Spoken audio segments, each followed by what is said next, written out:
Welcome to this video.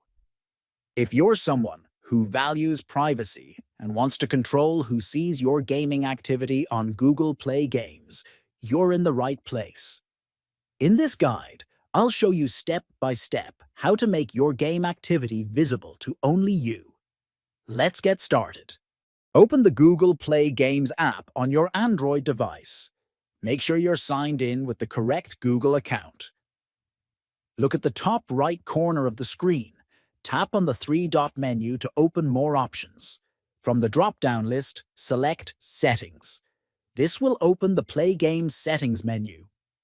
Scroll down the settings screen until you find the section labeled Can See Your Game Activity.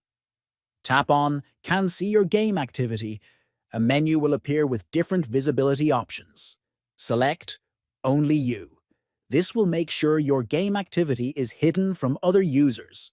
And that's it. You've successfully made your Play Games activity private. Thanks for watching. Don't forget to subscribe for more helpful tech tips and guides every week.